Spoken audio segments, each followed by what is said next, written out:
Yeah. Analytics off the chain, other channels not the same. Jake and Kyle, you know the name. Headliner Nation, we running the game.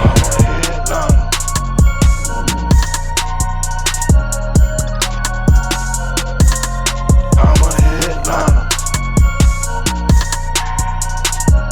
Yo, what is going on, Headliner Nation? It is time to rank our wide receivers and tight ends for week 7 of the NFL season. As we refer to it around here, the Bipocalypse is ruining rosters everywhere we look, especially with all of the injuries we have right now. So, going through this list of wide receivers and tight ends, I want to remind everybody that, yeah, you're going to see some guys in the rankings that were listed as sits in my start and sit video.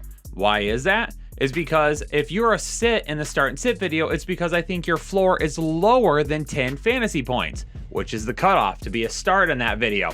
However, on my rankings, I've changed it up. And now when I do my rankings, I do it based on the upside that I see of that wide receiver or tight end and what the highest I think they could go is. So that is why it might look a little bit different. Again, I've been doing it like this for a couple of weeks. Really good feedback. People seem to think that that helps their teams out a little bit better. And hopefully here in week 7, it helps out because I think a lot of people are going to need it. But before we jump into the rankings, ladies and gentlemen, we need your help. We are closing in on 500 YouTube members. We're getting really, really close. And if you are willing and able to help us out with that goal, down below in the description of this video or right next to the subscribe button, there's a join button. Now, if you don't see the join button, you can click on the link in the subscription. That's going to take you to the join page. It's only $4.99 a month. You get a couple of extra videos during the week. You get an extra live stream on Sunday mornings that is only for members. You get some sweet badges and emojis that you can use in the chat or the comments,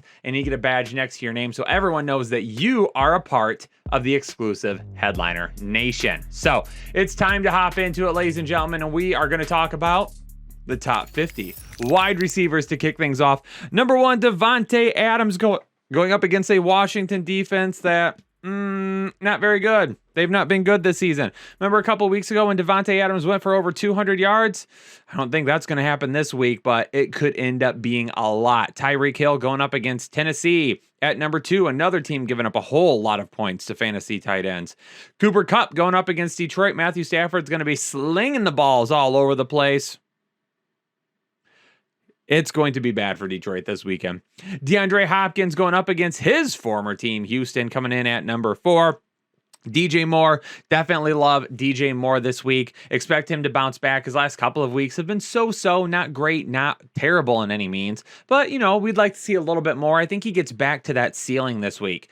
Deebo Samuel going up against Indianapolis on Sunday Night Football. He's the wide receiver 1. And I think Indianapolis is going to play, I think they're going to play tough. I think they're going to make San Francisco throw the ball a little bit. And, of course, obviously the running game, a little bit banged up right now. Not as efficient as we've seen in the past. Having to throw it around a little bit more. Calvin Ridley going up against Miami. He's back this week after having the bye week, and then 2 weeks ago, of course, not playing. So Calvin Ridley owners are going to be glad to get him back in this lineup, going up against Miami, who have given up the most fantasy points per game to opposing wide receivers over the last 2 weeks. Antonio Brown up against Chicago comes in at number 8 for me. I think it's hard for anybody to argue at this point that he's not the wide receiver 1 on that team. We're going to rank him as such. Terry McLaurin going up against Green Bay at number 9. Good matchup for him, but how healthy he is, that's really the question. Mike Evans at number 10 and Chris Godwin at number 11. I don't think that they are going to be able to run the ball against Chicago as well as they ran the ball a couple of weeks ago. I also don't think O.J. Howard is going to be utilized the same way that he was last week either, or 2 weeks ago either. So definitely see Mike Evans, Chris Godwin, and Antonio Brown all hitting with inside the top 12 this week, because I think that at home against the Chicago Bears, Tommy Brady's gonna light some things up. AJ Brown at number 12 right now, going up against Kansas City, going up against Kansas City. Tennessee, they're going to be slinging the ball. They looked a lot better this past week, but it was really built on the rush with Derrick Henry, right? Derrick Henry could end up running all over the place again, but AJ Brown, even battling with that food poisoning, he got back to some of those gaudy numbers that we've seen in the past. DK Metcalf at number 13, going up against New Orleans. Hard to put him any higher right now with Geno Smith as the quarterback. Jamar Chase at 14. If he gets if he gets Humphrey this week, if he gets Marlon Humphrey, it's going to be a really, really tough week for Jamar Chase. If he doesn't, a big play could be in the works, but maybe not the volume that we've seen go to him. We'll talk about where the volume will be going in just a minute. Robert Woods at number 15. Already mentioned it. Matthew Stafford facing his former team. They're going to be throwing it around a lot, and Robert Woods is going to be a big part of that. Number 16, Courtland Sutton going up against Cleveland. Cleveland's got a lot of injuries in the secondary right now. No run game whatsoever. I mean, they're just banged up all over the place, right? But going up against this Cleveland team, at Cleveland, I expect that they're going to have to throw the ball a little bit. Cleveland could still be a little bit stout there on the front. Melvin Gordon, Javonte Williams, we'll see what they can get going, but I think Courtland Sutton will still see a decent amount of volume this week. Jalen Waddle going up against Atlanta. We know Miami's going to have to throw it against Atlanta, and we know that Tua loves himself some Jalen Waddle. Marquise Brown at number 18 going up against Cincinnati. Could be a tough matchup for him this week. That's why I've got the ceiling a lot lower for Marquise Brown. Brandon Cooks at number 19 going up against Arizona. We know that the volume's there, but the touchdowns just aren't coming right now because they're not getting close enough to score on a constant basis. And because of that, that's really lowering the ceiling for Brandon Cooks. If you play in a half PPR league and he's giving you 7, 8, 9 catches, getting you maybe between 70 and 100 yards, you're only looking at about maybe 10 to 15 points. So because of that, the ceiling just isn't very much higher for him. Sterling Shepard going up against Carolina, coming in here at number 20. There's still no word on who is in, who is out. Obviously, Tony sounds like he's going to miss some weeks. Kenny Galladay isn't expected back as of this moment. Again, nobody said anything as of right now. So Galladay, Slayton, what's going on with them? No Saquon Barkley again this week. So because of those things, Sterling Shepard could end up going a lot higher. But right now, going up against a Carolina defense that's been tough at times this year, I've got him just a little bit lower until we find out what's going on around him.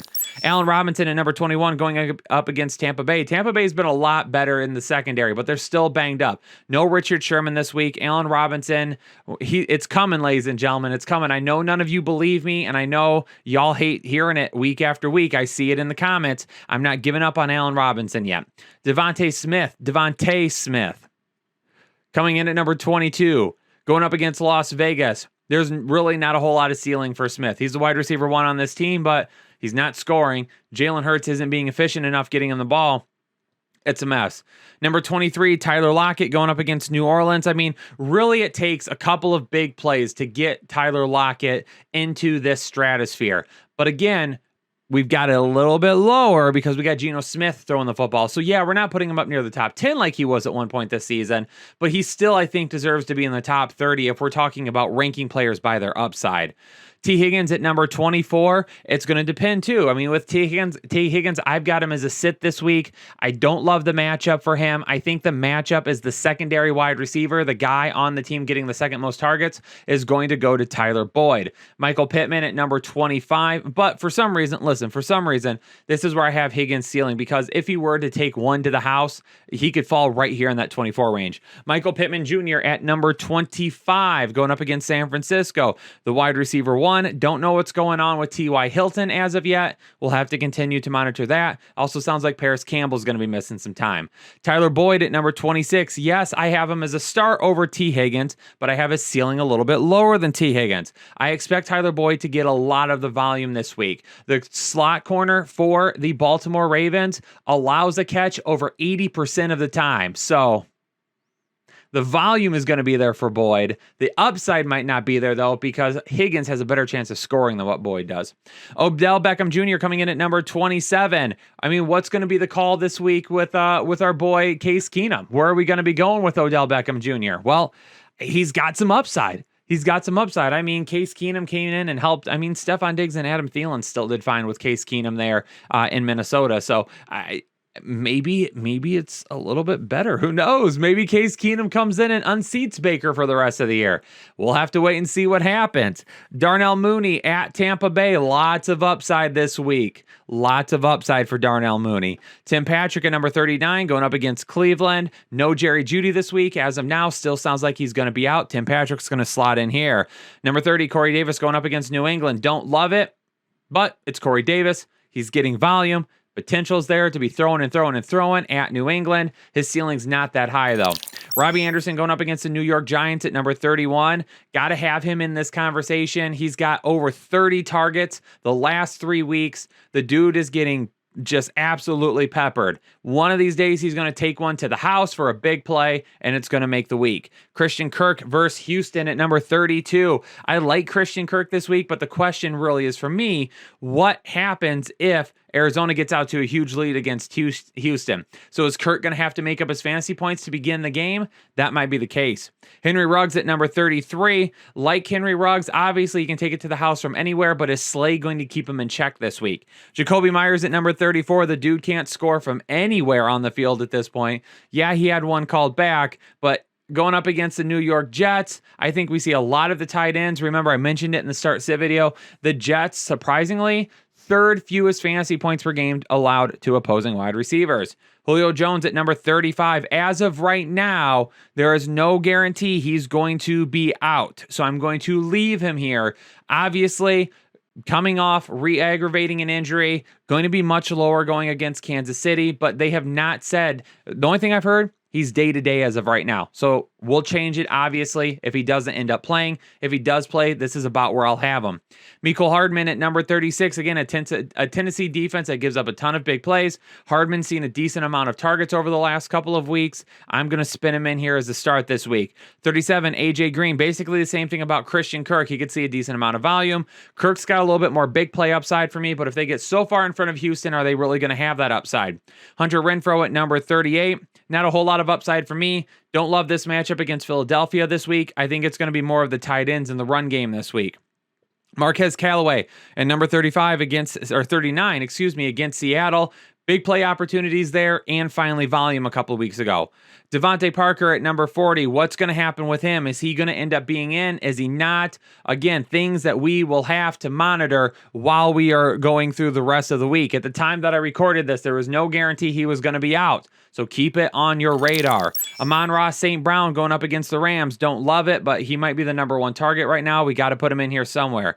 Rashad Bateman at number 42. Sit for me still this week. Don't love the matchup against Cincinnati, but Bipocalypse, right? So many buys, so many injuries. We got to get some guys in here. Brandon Ayuk has not been consistent all season long. Is this the game that he gets it going? T.Y. Hilton aggravating that quad last week. Is he going to be good to go this week? Keep an eye on it. Van Jefferson. I like Van Jefferson, but if Kupp and Woods are getting all the play and they get up a lot and they run it with Darrell Henderson, Van Jefferson comes down a little bit. But if he bangs out in the first quarter, he could end up being fine. Rondale Moore at number 46. Don't love it for Rondale Moore. Don't love his inconsistencies this year, like the other three guys more. But again, he's such a big playmaker. Going up against Houston, he can take it in from anywhere. Nelson Aguilar for me, number 47. Don't love the matchup for him either. Don't have him as a start. If you're looking for upside, again, big plays is something Aguilar has always been known to do.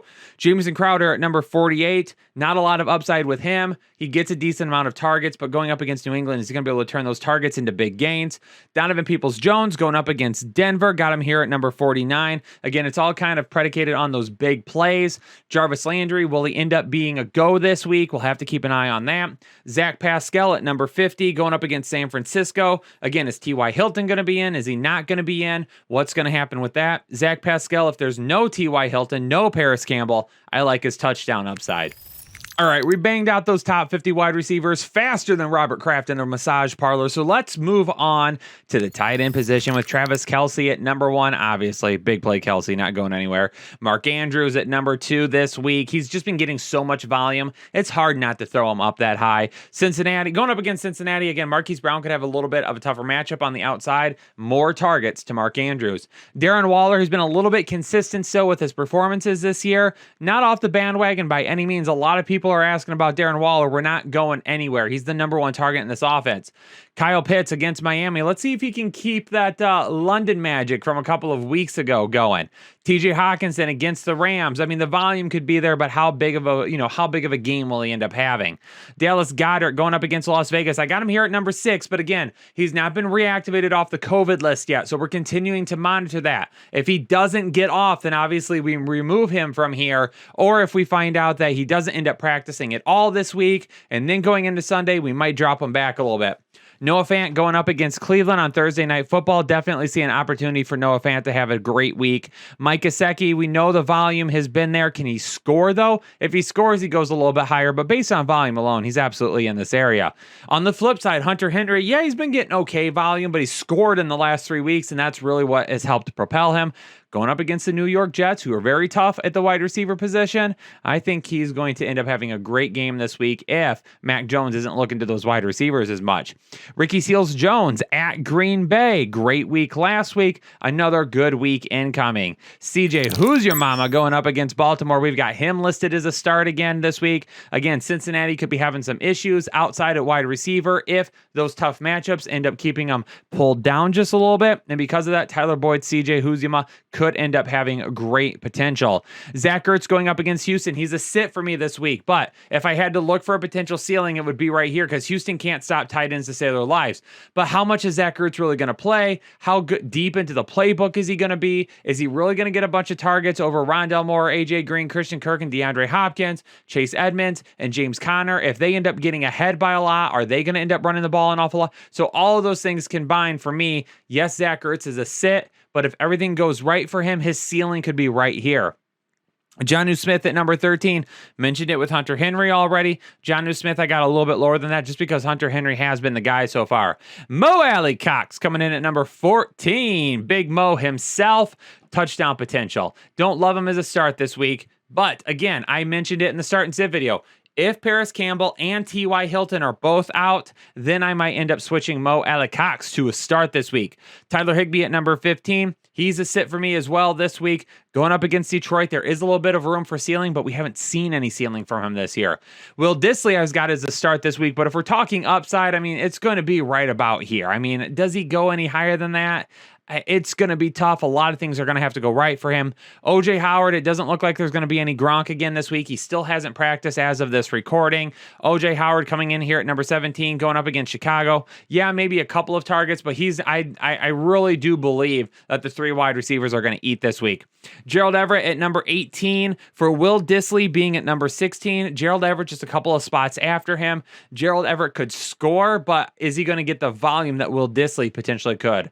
Ross Dwelly going up against Indianapolis at number 19. And Evan Ingram going up against Carolina at number 20. But, ladies and gentlemen, there you have it. Top 50 wide receivers, top 20 tight ends. We've got you all set, ready to get your lineups rolling for Thursday Night Football and, of course, the rest of the week. Don't forget to join us on the Saturday Night Live show and help us hit that 500-member goal. Help us. Let's do it. Let's get there before the live show on Saturday night. If we can, that would be absolutely awesome. And then, hey, you can tune in on Sunday morning for our members-only live stream where we do give away autographed memorabilia to a member every single Sunday. Hit the like button for me. Subscribe if you're new here and stick around. Leave a comment down below who's someone you might have higher or lower. And as always, stay safe, stay healthy. I'll catch you on the next episode of the Fantasy Headliners.